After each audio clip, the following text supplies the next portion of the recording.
नमस्कार बच्चों, मैं ओमवीर सिंह स्वागत करता हूं आप सभी का अपने परिवार ईडब्ल्यूओ में। पिछली क्लास में हम सभी ने पढ़ा था संविधान के निर्माण के बारे में और आज हम पढ़ रहे हैं प्रस्तावना, प्रीम्बल यानी कि उद्देश्य का। तो पिछली क्लास में मैंने आपको बताया था कि उद्देश्य प्रस्ताव ही प्रस्तावना बना था और उद्देश्य प्रस्ताव किसने पेश किया था? पंडित जवाहरलाल नेहरू ने। तो उसी प्रस्तावना के बारे में हम इस क्लास में पढ़ेंगे। उससे पहले मैं आप लोगों से कल की क्लास से संबंधित एक प्रश्न पूछ रहा हूँ। हमारा संविधान का निर्माण पूरा हो चुका था, तो आप सभी कमेंट में बताइए कि संविधान को बनने में कुल समय कितना लगा। सभी बताइए जल्दी, कुल समय कितना लगा? जल्दी कमेंट में बताइए, मैं नहीं बताऊंगा, आप सभी कमेंट करके बताइए। जो भी इस क्लास को देख रहे हैं वो सभी कमेंट करके बताएंगे कि संविधान का निर्माण होने में कुल समय कितना लगा था और जो बहस चली थी वो कितने दिन तक चली थी। दूसरा क्वेश्चन क्या बताना है? बहस कितने दिन तक चली थी, ये आपको कल पढ़ाया था। ठीक है। तीसरा, अंतिम बैठक जो है वो कब हुई? अंतिम बैठक। और अंतिम क्वेश्चन आपको बताना है कि पहला हस्ताक्षर किसने किया था।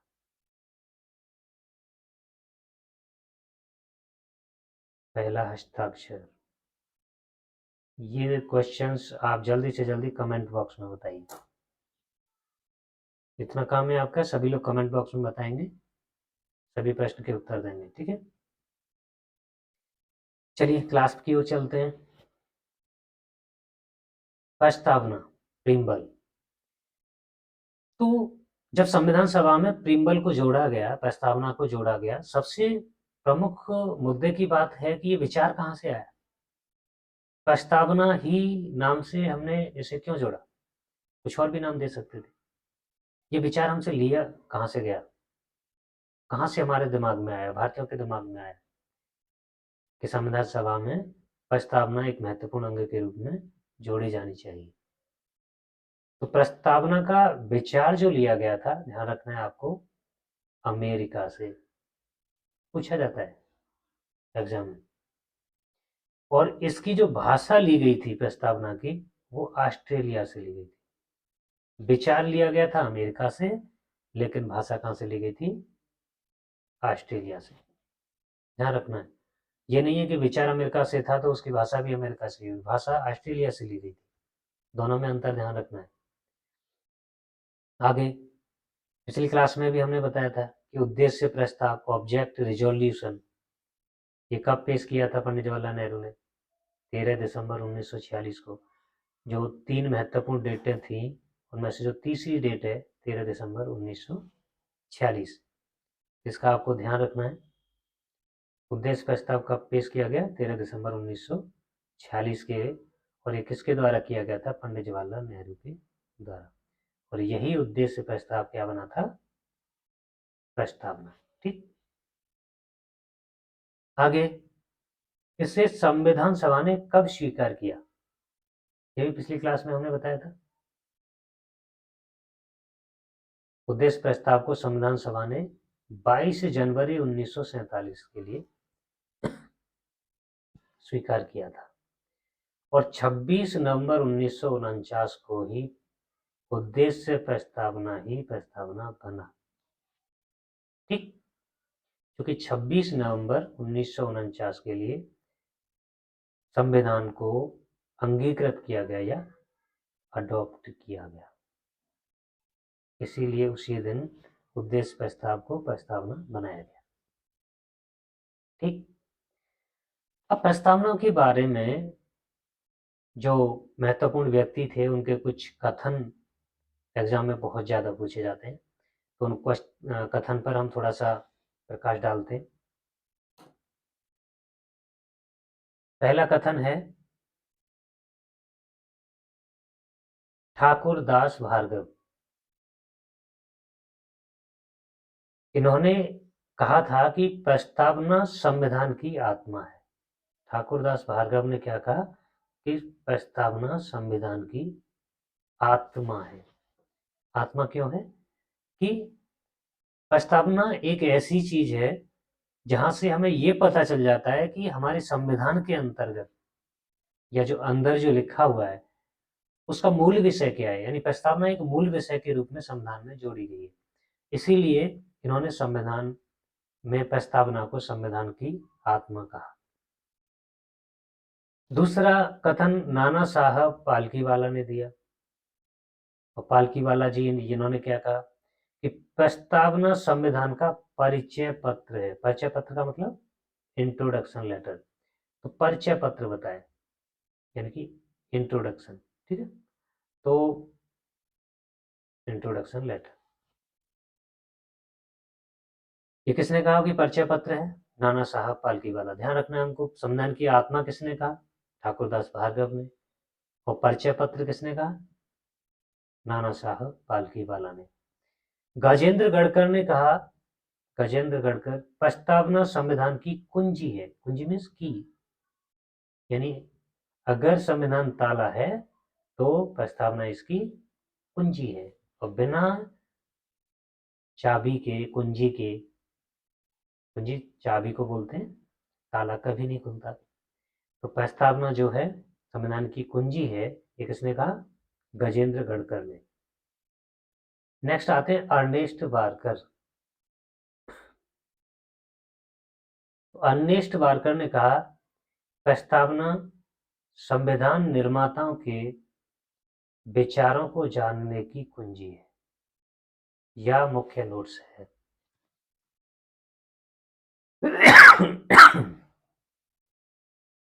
तो आपको ध्यान रखना है कि अर्नेस्ट बारकर ने क्या बताया प्रस्तावना के बारे में।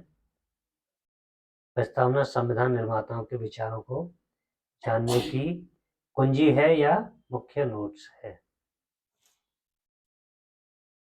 एक कथन है के एम मुंशी। के एम मुंशी ने कहा कि प्रस्तावना संविधान की राजनीतिक जन्म पत्री है। कैसी है? राजनीतिक जन्म पत्री या कुंडली, हॉरोस्कोप है। विस्काउंट ने क्या कहा कि प्रस्तावना हिंदुओं की सभा है।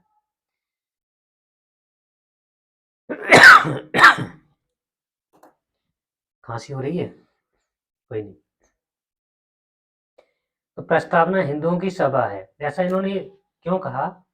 क्योंकि कांग्रेस में हिंदुओं की जनसंख्या बहुत ज्यादा थी, इसलिए विस्काउंट ने कहा कि प्रस्तावना हिंदुओं की सभा है। आगे नेक्स्ट चलते हैं।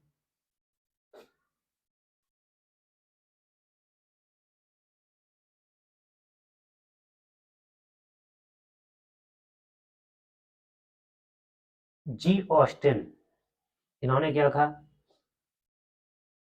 इन्होंने कहा प्रस्तावना भारत का एक सूक्ष्म दल है। क्या है? सूक्ष्म दल। और जी ऑस्टिन ने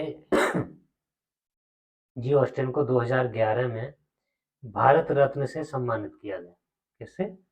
भारत रत्न से 2011 में।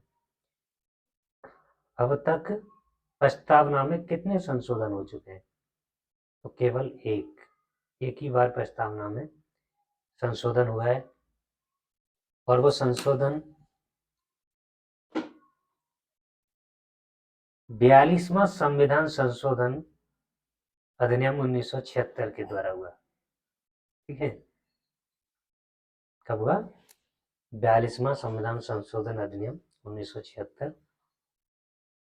केवल एक ही बार अब तक प्रस्तावना में संशोधन हुआ है, और इस संशोधन के द्वारा प्रस्तावना में 3 नए शब्द जोड़े गए। तो वो 3 नए शब्द कौन कौन से थे? थोड़ा सा पानी पीते हैं, खांसी ज्यादा हो रही है इसलिए पानी भी पीना जरूरी है।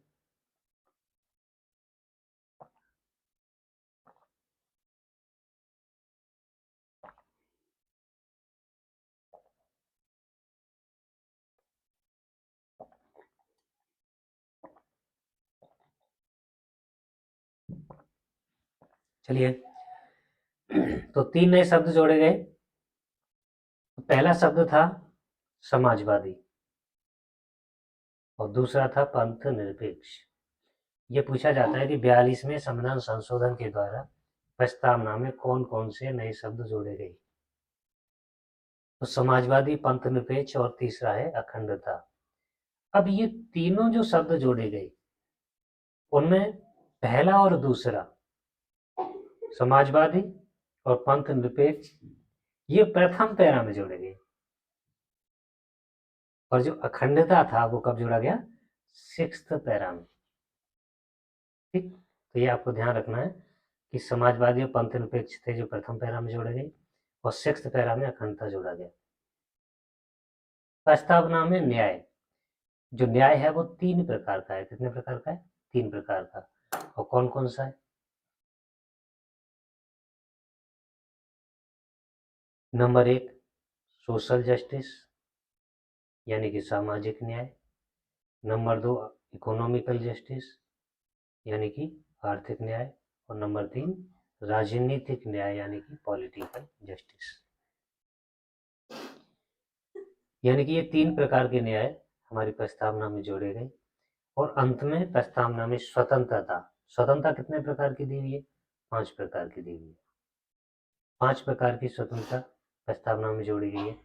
नंबर 1 विचारों की स्वतंत्रता, नंबर 2 बिलीफ यानी कि विश्वास की, और फेथ यानी धर्म, धर्म की स्वतंत्रता है। प्रत्येक व्यक्ति अपने हिसाब से अपना धर्म परिवर्तित कर सकता है और जिस धर्म का अनुयायी बनना चाहे वो बन सकता है। ये हमारी 5 प्रकार की स्वतंत्रता प्रस्तावना में दी गई है।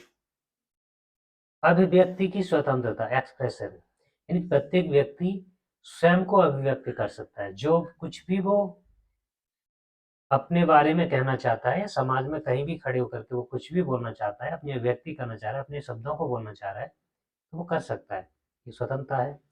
उपासना, वर्शिप, यानी कि अगर कोई व्यक्ति कोई भी पूजा पाठ कर रहा है,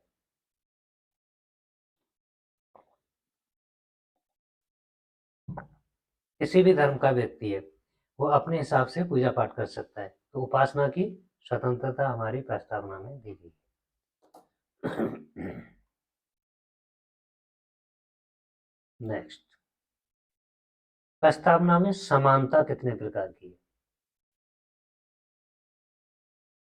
तो समानता यानी कि इक्वालिटी 2 प्रकार की दी गई है। नंबर 1 स्टेटस, आपका स्टेटस कैसा है, आपकी प्रतिष्ठा, आपकी गरिमा, आप किस लेवल के व्यक्ति हैं, तो आपकी स्टेटस की पूर्ण स्वतंत्रता है। आज आप छोटे से लेवल के स्टेटस में हैं, कल आप बहुत बड़े स्टेटस में भी पहुंच सकते हैं। ये हमारी प्रस्तावना में स्वतंत्रता है। आप अपना स्टेटस अपनी मेहनत से चेंज कर सकते हैं, चाहे वो मनी का हो, चाहे पावर का हो, पद का हो, किसी का भी हो। अवसर, अपॉर्चुनिटी, यानी प्रत्येक व्यक्ति को इक्वल अवसर मिले, अपॉर्चुनिटी मिले, इस प्रकार की भी समानता दी गई है। प्रस्तावना में भाईचारा, फ्रेटर्निटी, भाईचारा कितने प्रकार का है, 1 प्रकार का, बंधुत्व, फ्रेटर्निटी, ये प्रस्तावना में दिया गया है। आगे चलते हैं। प्रस्तावना में स्वतंत्रता, समानता, बंधुत्व कहाँ से लिए गए, फ्रांस से। ये बहुत इंपॉर्टेंट है, एग्जाम में पूछा जाता है कि प्रस्तावना में स्वतंत्रता शब्द, समानता शब्द और बंधुत्व कहाँ से लिए गए। आपको टिक करना है, फ्रांस से। न्यायिक आदर्श, जुडिशियल आइडल्स, ये कहाँ से लिए गए, रूस से।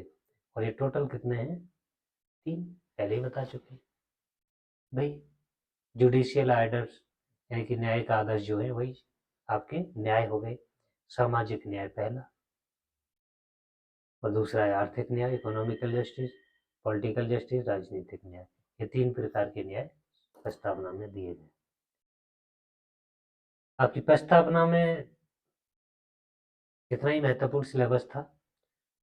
अब आपको इस क्लास के एंड में, जैसे ही आप क्लास फिनिश करोगे, तुरंत जाके प्रस्तावना से संबंधित प्रश्न जितने भी हैं आप विजिट कम्युनिटी पेज पर जा कर के अटेम्प्ट करो, उसमें कमेंट करो और ये क्लास कैसी लगी आपको, ये ज़रूर कमेंट में बताओ।